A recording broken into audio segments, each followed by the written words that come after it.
Hello नमस्कार साथियों, एक बार फिर से स्वागत करते हैं आप सभी का संडे स्टडी पॉइंट पे। तो आज का हमारा टॉपिक है एंटीजनेट पेपर सेकंड हिंदी के क्वेश्चन है जो अक्टूबर 2020 में पूछे गए प्रश्न है, यानी कि पिछले साल ही पूछे गए प्रश्न है। तो दोस्तों वीडियो को लाइक और शेयर कर दीजिए, वीडियो पसंद है वीडियो को लाइक कर दीजिए, शेयर कर दीजिए अपने दोस्तों के साथ और साथ में बेल आइकन को प्रेस कर लीजिए क्योंकि जब भी हमारी अगली वीडियो अपलोड होगी उसकी सूचना आपको समय पर मिलती रहे। तो दोस्तों चलिए आज के हमारे पहले प्रश्न चलते हैं। इसके अलावा देखिए दोस्तों, हमारी दो वीडियोज अपलोड होती हैं, एक सुबह 8 बजे और एक रात्रि के 9 बजे। तो वीडियो को देखना ना मत बोलिएगा और चैनल पर नए हैं तो चैनल को सब्सक्राइब जरूर कर लीजिएगा। चलिए आज के हमारे पहले प्रश्न चलते हैं कि प्रेम मार्गी सूफी काव्य की विशेषता है। ये क्या विशेषता है? प्रेम मार्गी सूफी काव्य की ईश्वर को नायिका के रूप में परिकल्पित करना, नायक को ईश्वर के समक्ष मानना, कथानक रूढ़ियों का अनिवार्यतः प्रयोग करना, सगुण ईश्वर की उपासना। तो नीचे दिए गए देखिए विकल्पों में से सही उत्तर चुनिए। 1 और 4, 1 और 3, 2 और 4, 3 और 4। प्रेम मार्गी सूफी काव्य की विशेषताएं कौन सी विशेषताएं होती हैं?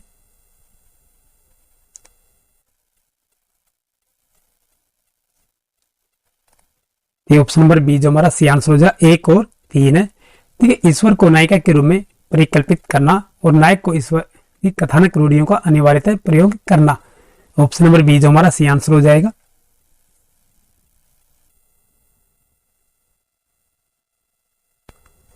निम्नलिखित में से आषाढ़ का एक दिन के पात्र कौन है?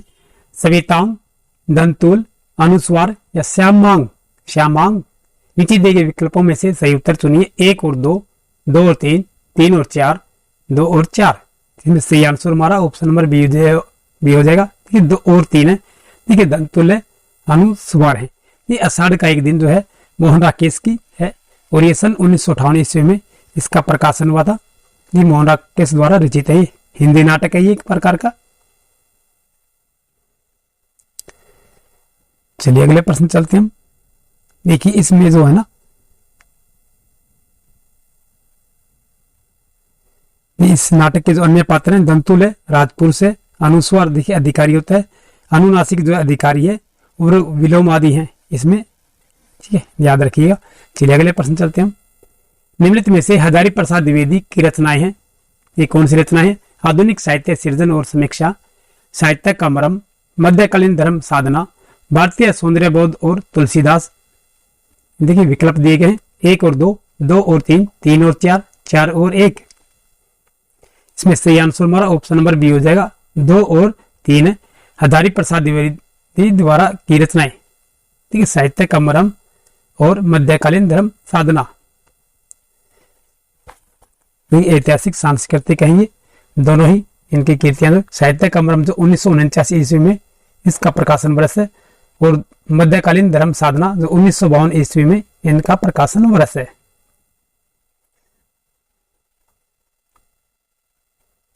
चलिए अगले प्रश्न चलते हैं। निम्नलिखित में से छत्तीसगढ़ की कौन सी मुख्य रंग शैलियां हैं? ख्याल, माच, नाचा, पंडवानी। विकल्प हैं 1 और 3, 1 और 2, 2 और 3, 3 और 4। तो सही आंसर हमारा ऑप्शन नंबर डी हो जाए, 3 और 4 है। ये छत्तीसगढ़ की कौन सी मुख्य रंग शैलियां हैं? ठीक है, 3 और 4 है, नाचा है और पंडवानी। ये छत्तीसगढ़ की प्रमुख शैलियां हैं और ये नाटक के भी हैं। जिसका अर्थ है देखिए पांडववाणी अर्थात पांडव कथा यानी महाभारत की कथा। और ये कथाएं जो छत्तीसगढ़ की प्रधान और देवार जातियों की गायन परंपरा है। तो प्रधान जो है देख गोंड की एक जाति है और देवार जो घुमंतु जाति है। चलिए अगले प्रश्न चलते हैं। निम्नलिखित बोलियों वर्गों को उनसे संबंध बोलियों के साथ सम्मिलित कीजिए। एक तरफ बोली है और दूसरी तरफ उनके स्थान है। ठीक है, राजस्थानी। ठीक है, राजस्थानी जो है कौन सी है? नीचे एक और भाषा भी दी गई है।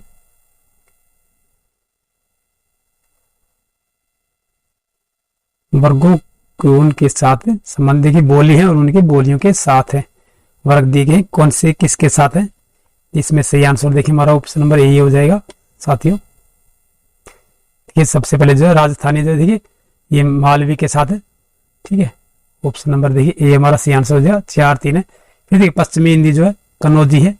पूर्वी हिंदी जो है देखिए छत्तीसगढ़ी है और बिहारी हिंदी जो है देखिए भोजपुरी है। इस प्रकार हो जाएगा हमारा 4 3 2 1, यानी कि विपरीत दिशा में हो जाएगा। देखिए राजस्थानी जो मालवी भाषा मालवा के पठार में बोली जाती है, दो पूर्व, हाँ जी हाँ, दक्षिण पूर्व में बोली जाती है मालवा के पठार में। जयपुर का इलाका जैसे बूंदी का इलाका जैसे ये, ठीक है ना। ये नीचे की तरफ जो है जो हमारे ये फिर है पश्चिमी हिंदी जो है कन्नौजी है, तो पूर्वी हिंदी है छत्तीसगढ़ी है, और बिहारी हिंदी जो है भोजपुरी है। इस प्रकार हो जाएंगी बोलियों। चलिए अगले प्रश्न चलते हैं। निम्नलिखित रचनाकारों को उनकी रचनाओं के साथ सम्मिलित कीजिए। एक तरफ रचनाकार है, दूसरी तरफ उनकी रचनाएं हैं। तो इसमें सही आंसर हमारा देखिए ऑप्शन नंबर बी हो जाएगा, 2 3 4 1 हो जाएगा। ऑप्शन नंबर बी जो सही आंसर हो जाएगा हमारा 2 3 4 1। गणानंद जो है ये विरय लीला है। बोधा की क्या है, देखिए विरय वारिस है। सुदन क्या है, देखिए सुदांतरित है। और पद्माकर जो है जगत विनोद है। इस प्रकार हो जाएंगे। देखिए सभी रचनाएं जो है उत्तर मध्यकाल की हैं, यानी कि रीति काल की संबंधित है। गणानंद बोधा ठाकुर रीतिमुक्त धारा से संबंध है, उन्हें पद्माकर जो रीतिबद्ध शाखा से हैं। इस बात का विशेष ध्यान रखिएगा आप कि गणानंद जो है विरय लीला, बोधा जो है वीरा वारिस, सुदन जो है सुदांतरित, पद्माकर जो है जगत विनोद। चलिए अगले प्रश्न चलते हैं। निम्नलिखित प्रतीकवादी नाटकों को उनके लेखकों के साथ सम्मिलित कीजिए। नीचे कूट भाषा भी दी गई है। इसमें सही आंसर हमारा देखिए ऑप्शन नंबर ए हो जाएगा, 3 4 1 2। विज्ञान गीता जो है ये केशव की है। फिर ज्योत्सना जो है सुमित्रानंदन पंत की है। नवरस ठीक है सेठ गोविंद दास की है। देव माया प्रपंच तो देव की है ये। 3 4 1 2 हो जाएगा हमारा। तो विज्ञान गीता की रचना जो है रीतिबद्ध कवि केशवदास ने 1610 में की थी। विज्ञान गीता की जो केशवदास ने 1610 ईस्वी में, देखिए केशवदास को है ना कठिन काव्य का प्रेत भी कहा जाता है। तो संस्कृत नाटक जो है प्रबोध चंद्रोदय यह का यह अनुवाद है। रीतिकाल कवि देव ने देव माया प्रपंच की रचना की थी। यह भी प्रबोध चंद्रोदय के पद्म अनुवाद है। ठीक है। फिर ज्योत्सना छायावाद के प्रमुख सामयी जो सुमित्रानंदन पंत की है, ये एक रूपक नाटक है। नवरस जो है सेठ गोविंदास का है, नाट्य रूपक है। और अंत विकल्प ये हमारा सही हो जाएगा। चलिए अगले प्रश्न चलते हैं हम।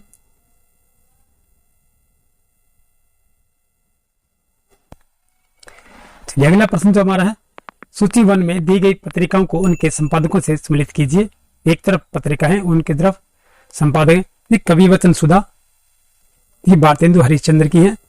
हिंदी प्रदीप ये बालकृष्ण भट्ट की है। ब्राह्मण प्रताप नारायण मिश्र की है। सदादर्श देखिए लाला श्रीनिवास दास की है। तो सही आंसर हमारा देखिए ऑप्शन नंबर क्या हो जाएगा, 3 4 1 2।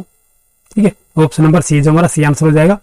फिर से देखिए कवि वचन सुधा जो है भारतेंदु हरिश्चंद्र की है। इनका संपादक क्या था इन्होंने, कवि वचन सुधा का। हिंदी प्रदीप की बालकृष्ण भट्ट ने। ब्राह्मण प्रताप नारायण मिश्र ने।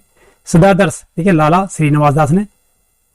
इस प्रकार है ये हिंदी साहित्य में आधुनिकता का आविर्भाव भारतेंदु युग से माना जाता है। ठीक है। कवि वचन सुधा जो है प्रकाशन वर्ष देखिए 1868 ईस्वी में थी। और भारतेंदु हरिश्चंद्र ये संपादक में काशी से प्रारंभ हुई थी। हिंदी प्रदीप सन 1877 में बालकृष्ण भट्ट के संपादन में प्रयाग से प्रकाशित हुई थी। फिर कानपुर से देखिए 1883 में प्रताप नारायण मिश्र के द्वारा संपादन देखिए ब्राह्मण पत्रिका का प्रकाशन हुआ। फिर 1874 ईस्वी में काशी से सदादर्श पत्रिका का संपादन लाला श्रीनिवास दास ने किया था। चलिए अगले प्रश्न चलते हैं। निम्नलिखित प्राचार्यों को उनके कालखंड के साथ सम्मिलित कीजिएगा।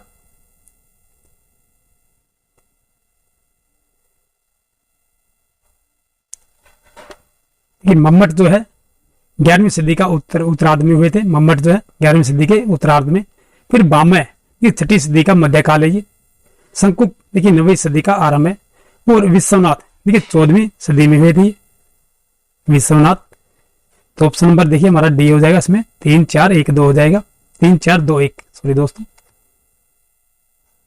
कि मम्मट जो है देखिए सॉरी दोस्तों 11वीं सदी के उत्तरार्ध में हुए थे। बामे जो है छठी सदी का मध्यकाल है।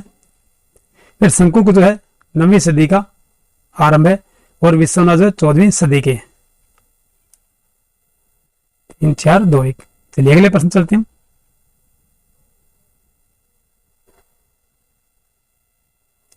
निम्नलिखित वर्ण्य विषयों को उनसे संबंध उपन्यासों से सम्मिलित कीजिएगा। नीचे दिए गए काफी लंबा कर दिया गया क्वेश्चन को। उच्च मध्यवर्गीय वृद्ध व्यक्तियों की जीवन स्थितियों का विचित्रण। 4 3 2 1 हो जाए। चलिए इस पर आते हैं। उच्च मध्यम वर्गीय वृद्ध व्यक्तियों की जीवन स्थिति का चित्रण जो है ये समय सरगम होगा। फिर दलित जीवन की नरकीय वास्तविकता का चित्रण। नाच्यो बहुत गोपाल। सॉरी दोस्तों 3 4 1 2 हो जाएगा। देखिए मैंने गलती से बोल दिया। ये उच्च मध्यवर्गीय वृद्ध व्यक्तियों की जीवन स्थितियों का चित्रण जो है नाच्यो बहुत गोपाल में हो जाएगा। फिर दलित जीवन की नरकीय वास्तविकताओं का चित्रण जो है समय सरगम हो जाएगा। पंजाब पर अंग्रेजों के आधिपत्य और ईस्ट इंडिया कंपनी की लूट खसोट का चित्रण जो है प्रति परकथा में हो जाएगा। और पटना के महिला छात्रावासों में पनपने वाले भ्रष्टाचार और स्त्रियों के काम शोषण का चित्रण मायादास की माड़ी। इस प्रकार ऑप्शन नंबर डी जो हमारा सी आंसर हो जाएगा। 3 4 1 2। चलिए अगले प्रश्न चलते हैं। निम्नलिखित कहानियों को उनके वर्णय विषय के साथ सम्मिलित कीजिए। ये कहानियां दी गई हैं और इनके विषय दिए गए हैं। इसमें देखिए कोटभाषा दी गई। सभी क्वेश्चन जो है इतने बहुत ही टाइट पूछे गए हैं।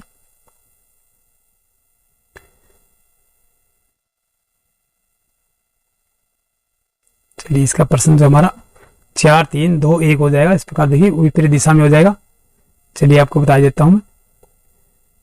ये वापसी जो है ये पारिवारिक उपेक्षा और अप्रासंगिकता। ठीक है। फिर तीसरी कसम ये नारी आंचलिक तत्व है। माया दर्पण ये नारी स्वायत्तर का है। परमात्मा का कुत्ता ठीक है नगरीय जीवन की त्रासदी है। इस प्रकार हमारा ऑप्शन नंबर डी हो जाएगा। 4 3 2 1। फिर से देखिएगा। देखो वापसी जो है पारिवारिक उपेक्षा और अप्रासंगिकता है। फिर तीसरी कसम आंचलिक तत्व है। माया दर्पण नारी स्वतंत्र है। परमात्मा का कुत्ता नगरीय जीवन की त्रासदी है।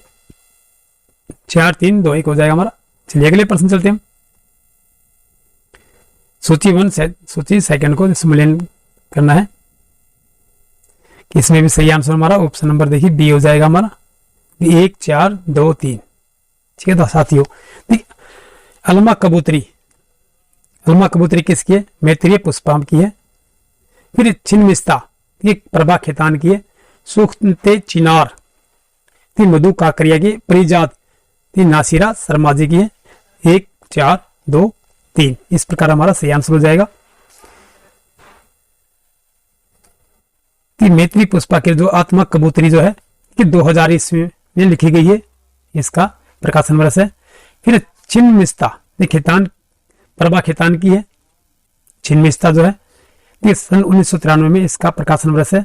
मधु काकरिया की देखिए सूखते चिनार जो 2012 ईस्वी इसका प्रकाशन वर्ष है। नासिरा शर्मा द्वारा परिजात 2014 इसका प्रकाशन वर्ष है। तो ऑप्शन नंबर बी जो हमारा सी आंसर हो जाएगा। चलिए अगले प्रश्न चलते हैं। चलिए दोस्तों आज की वीडियो हम यही समाप्त करते हैं। ये वीडियो पसंद आए तो वीडियो को लाइक कर दीजिए। चैनल पर नए हैं चैनल को सब्सक्राइब कर लीजिए। साथ में बेल आइकन प्रेस कर लीजिए। फिर मिलते हैं नेक्स्ट वीडियो में। तब तक के लिए जय हिंद।